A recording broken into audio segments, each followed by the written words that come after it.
É interessante, né, puxando aqui a Juliana, né, a Nana falou muito bem falado sobre a questão social e econômica, né? Então, Sandra, você também pontuou muito bem sobre as políticas públicas. Então, nós entendemos que às vezes o nosso país precisa repensar até a forma de distribuição de renda, né? Pois a maior arrecadação, a maior parte da arrecadação, ela vai para a educação. Mas o que adianta a gente gastar na educação, sendo que em casa não tem nenhum gás para esquentar uma comida, para levar? Então a gente deveria pensar nessas políticas públicas até que vão, né, pegar esse orçamento, que é 25% para a educação, 15% para a saúde, né, 6% para o legislativo, seja o Câmara de Vereadores ou deputados. Então sobra quase nada, né, mais a folha de pagamento, sobra quase nada para investimentos. Então deveríamos pensar, por não ser falta de investimento, mas sim de política pública. Qual é o relacionamento da escola com as políticas públicas? Por exemplo, em Araguari nós temos os CRAs, que é o Centro de Referência de Assistência Social. Qual que é essa conversa? Existe essa integração da educação com o serviço social, com a saúde, né, bem colocado pela Nana também. O Bolsa Família é critério, o acompanhamento escolar e até a pesagem, né, de saúde nutricional. Mas existe essa conversa, esses relatórios, vocês fazem reuniões de rede, quais são as ferramentas que vocês têm para que uma política pública se integre com outra política pública? Juliana, isso é uma coisa muito complexa. A educação, ela é um tripé, né? Formado por comunidade escolar, formado por família, formado pela escola.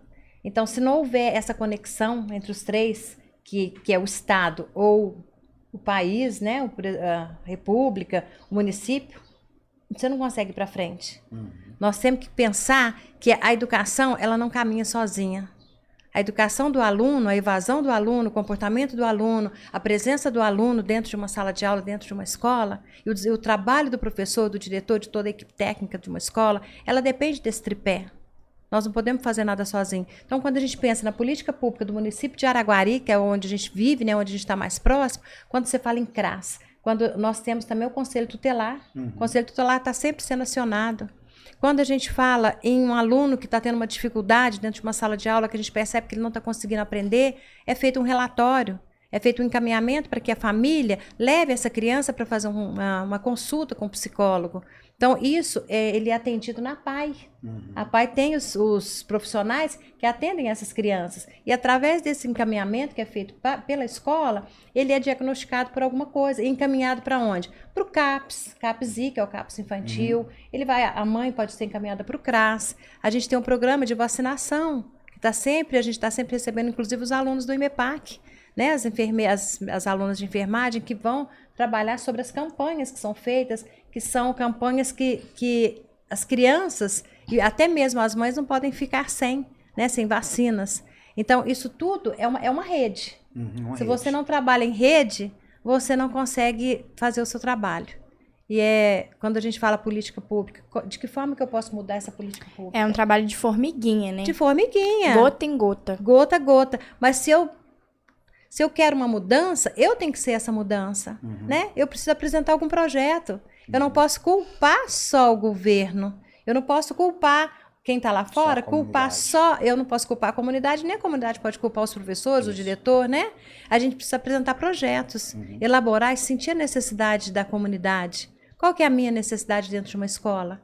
Para eu atender as crianças com deficiência, o que elas precisam dentro de uma escola? Elas precisam que a escola seja adaptada para uma cadeira de roda. E quando a gente fala em inclusão, ela não é só estrutural, né? Tem que ter uma metodologia. Tem que ter profissionais que sejam especializados dentro dessas metodologias, que é uma coisa que está muito em falta. Você vê um profissional dentro de uma escola para 60 alunos, uma escola inteira. E assim, o professor de apoio, no estado, a gente chama professor de apoio. Quando o aluno ele tem alguma necessidade, por exemplo, o aluno que tem a síndrome de Down, ele tem direito a um professor de apoio. Então, aquela professora que é contratada, dentro daquela sala de aula, não existe só um aluno que tem a deficiência, que tem a síndrome de Down. Existem outros 2 ou 3 alunos que apresentam algum transtorno e que precisa de um atendimento individualizado.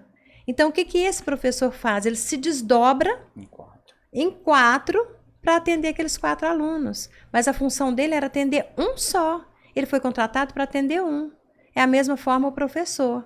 ele está dentro de uma sala de aula para atender 25 alunos, por exemplo, ou 30, que seja, gente, né? ou que seja 30, alunos. Mas desses 30 alunos, 20 ou 25% apresenta alguma deficiência, apresenta essa dificuldade ou essa diferença cronológica e diferença de aprendizado.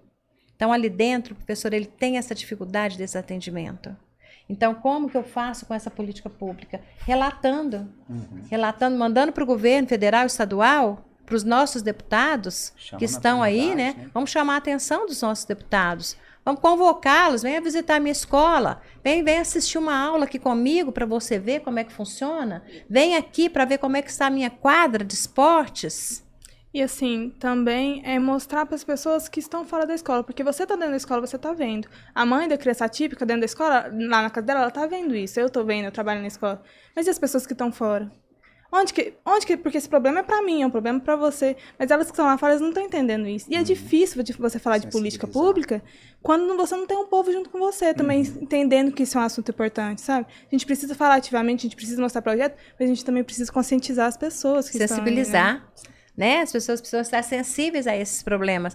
A gente tem reunião do colegiado, a gente tem reunião de pais, a gente tem a entrega dos boletins, né? Antigamente, a gente tirava só nota azul, não existia nota vermelha. Quem chegasse com nota vermelha em casa, era um transtorno, eu não posso chegar com nota vermelha. E não tinha isso, a gente tinha que tirar nota azul. Então, hoje não está tendo essa preocupação com o aluno e com a família. E assim, você falou pra gente que os alunos não podem ser mais retidos. Então, eu acredito assim, que assim, essa forma de ensino então, já está ultrapassada. Porque se eu faço uma prova para ver quanto esse aluno está sendo acompanhando o ensino, e no fim do dia aquela prova não vai adiantar de nada, eu preciso arrumar uma nova forma de fazer com que esses alunos se importem com o que eu tô, se eles estão aprendendo ou não. Você não concorda? Isso o aluno ele tem que ficar retido. Ele não pode ser uma bomba. Então, se ele fez o segundo ano, ele vai passar para o terceiro. Se ele fez o terceiro, ele tem que passar para o quarto. Ele tem que ficar ali na escola, ele tem que ser retido, aliás. Ele tem que ser retido na escola. Eu não posso mandar ele para falar, não, você vai repetir o ano. Ele tem que seguir em frente. Então, quando a gente fala de sensibilização, qual que é a sensibilidade do pai que está lá fora? Ele está conhecendo o que o filho dele está fazendo dentro da escola? Essa é a nossa preocupação, esse é o nosso, que a gente tem trabalhado muito com isso, né? E quando chega, por exemplo, o governo, ele apresenta para a gente, Juliano, vários projetos, vários programas, programas que nós, professores, temos que desenvolver com o aluno. Existe agora o programa que é de leitura de fluência. Como é que funciona essa leitura? Ele manda para a gente, vem pronto, algumas palavras que o aluno conhece, depois outras palavras que o aluno não conhece e depois um texto. Aquilo tem que ser feito dentro de um programa do Estado, que a gente tem no computador, no celular. Aí a gente abre esse programa no celular, ele é marcado 60 segundos, o aluno tem para ler aquelas palavras, as conhecidas. Deu 60 segundos, o telefone trava, para. Aí ele passa para as palavras desconhecidas. Depois passa para o texto, mais 60 segundos. Pronto. Aí aparece lá, sincronizado, atribuído, ok. Aí eu me pergunto, essa semana a gente ficou naquela correria, aí nós ficamos nos perguntando, nós professores, será que alguém no Estado, na Secretaria de Estado da Educação, vai ouvir esses quase 400 alunos? Nossa. Eles vão ouvir o que o aluno respondeu, quantas palavras ele conseguiu ler em 60 segundos? Vão esperar. Quantas palavras ele a leu? Que vai ter que resolver a inteligência artificial desse número. Então, assim, a gente pensa nisso. O que eu posso fazer para isso? Eu tenho que esclarecer para o governo tem que perceber que isso não funciona. Não adianta eu colocar ele para ler 60 segundos, mas alguém vai avaliar isso? Eu vou ser avaliada, a escola vai ser avaliada com uma nota, os alunos daquela escola lá conseguiu a nota X. 70% dos alunos conseguiu ler as palavras corretamente. Então, aí a gente fica pensando, de que forma que eu posso mudar isso? Então, a gente fica meio que amarrada, meio que frustrada, meio que com fadiga mental, porque a gente não alcança o objetivo. Eu não vejo eu alcançando o meu objetivo quando eu faço um teste de leitura com o aluno nesse nível de fluência que eu tenho que mandar para o Estado. Porque eu tenho certeza que o Estado não vai ler. Ele não vai ouvir aquilo, ele não vai avaliar aquilo. Porque eu não tenho retorno daquilo. Então, para nós, isso é frustrante. É um trabalho solo, basicamente. E eu acho que isso, eu me colocando aqui no seu lugar, eu me sentiria o mais frustrada possível. Eu não consigo nem imaginar, porque é um trabalho difícil. Quando eu estava no ensino médio, eu estudei em escola pública parte da minha vida, e não tinha todos esses recursos que as escolas públicas de hoje têm mais do que tinha antes. E no meu segundo ano, eu estava passando por muita dificuldade, não dentro da escola, porque eu sempre fui uma aluna que estudei muito. Eu gostava muito de estudar no ensino médio. Mas eu estava passando dificuldades na vida pessoal e os meus professores viram que o meu desempenho, ele estava diminuindo. Mas o que está acontecendo? O que está acontecendo? E eu desmaiava muito na escola.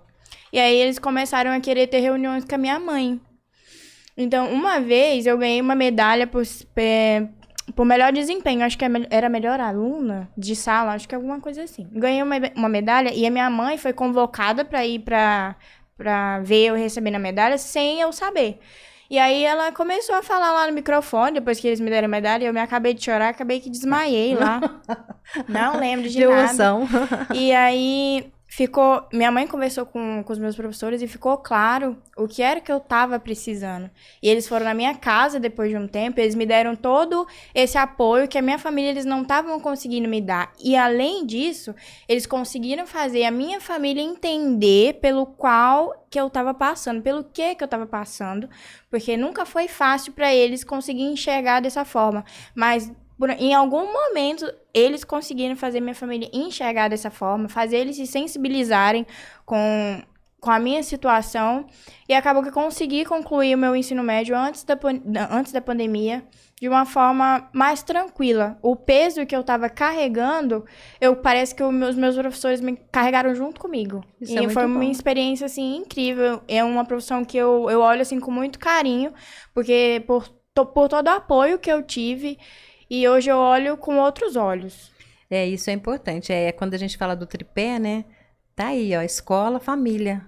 Né? A escola soube perceber o seu problema e foi buscar onde? Onde ela foi conhecer a causa do seu problema que estava acontecendo na escola? Na família. Isso você estava trazendo de casa. É isso que a gente tenta fazer. Mas não é fácil, porque a sobrecarga do professor não é brinquedo. Principalmente a sobrecarga do professor de ensino fundamental. E assim, você disse que às vezes você se sente impotente porque você nunca recebe a resposta do Estado. Você sente também que às vezes os pais também estão sentindo essa dificuldade de conversa entre a escola, o que é da escola, o Estado e eles? Ou você sente um desinteresse também na parte deles? Falta de tempo.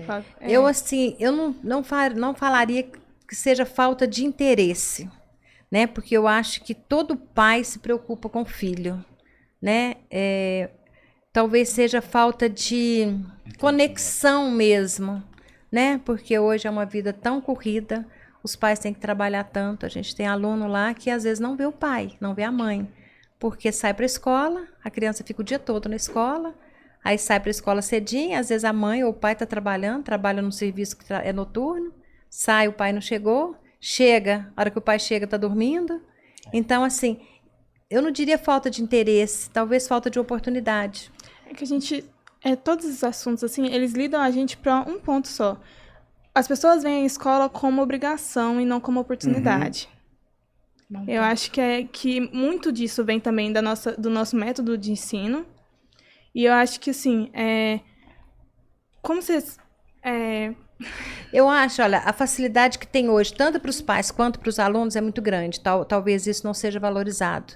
No sentido de, na minha época de 1º a 4º ano, a gente comprava todo o material. A gente comprava o tênis, comprava a meia, comprava os livros, comprava tudo. Hoje o aluno ganha tudo. Então, talvez não dê valor. Eu precisava fazer uma pesquisa, ou eu ficava na escola, na biblioteca, ou a gente ia para uma biblioteca pública. Olha lá se eu tivesse uma Barça na vida, que era uma enciclopédia que todo mundo tinha um desejo de ter, mas só aquelas pessoas mais abastadas conseguiam ter.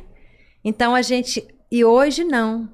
Hoje a criança de 7 anos, ela chega na escola com um celular. Ela chega contando coisas que ela vê no TikTok. Isso tem desviado muito a criança. E às vezes a mãe, para poder Quantidade de informação também. É né? uma quantidade de informação muito grande. Às vezes a mãe, a família, ou o responsável, vamos dizer assim, porque nem sempre o filho é criado pela mãe ou pelo pai, que ela é criada pelo responsável, né? Ela prefere colocar o celular na mão da criança para que ter sossego, para ficar quieta ali. Então, a criança, ela está vendo coisas que não são coisas da idade dela. E ela chega na escola com informações que às vezes para a gente é surpresa. Né? Coisas que eu não tinha na minha época, que nós não tínhamos, né, Juliana? Nós já estamos com uma idade mais avançada que vocês. Vocês já nasceram talvez na era da tecnologia. Nasceu dentro da tecnologia. Nasceram dentro da tecnologia. Nós não, então era tudo diferente. A gente valorizava tudo isso, a gente valorizava o lanche da escola, a gente valorizava aquela pessoa que estava fazendo o lanche pra gente, era valorizado aquele caderno que eu comprava, que a minha mãe comprava, pagava 12 prestações para o ano que vem comprar de novo todo o material escolar e continuar pagando a prestação em 12 vezes, porque era o ano inteiro pagando. Então aquilo era valorizado tanto pela mãe quanto pelo pai e pelo aluno. Né? Hoje os alunos eles rasgam o caderno o tempo todo. Cadê seu caderno? Esqueci, o cachorrinho comeu, o meu derramou, minha irmãzinha derramou café nele. Então é assim, você vê uma falta de participação da família. Mas hoje se a família for comprar também, ela não tem condição. Porque hoje, assim, se a gente pegar uma assalariada aí com um salário de R$2.000, paga um aluguel de R$1.000, como que ele vai cuidar de 2 filhos? E assim, a média de salário de Araguari é essa, né? Então, hoje, volta lá no que a Juliana falou, na desigualdade social muito grande. Isso aí eu acho que a gente já entra num outro assunto que é uma parte muito complexa, né? Porque muita gente vive desse jeito. Vive com o salário mínimo e vive bem. E a gente não sabe consegue como, viver. mas vivem. Mas aí não é viver, é sobreviver. Sobreviver. Isso. É.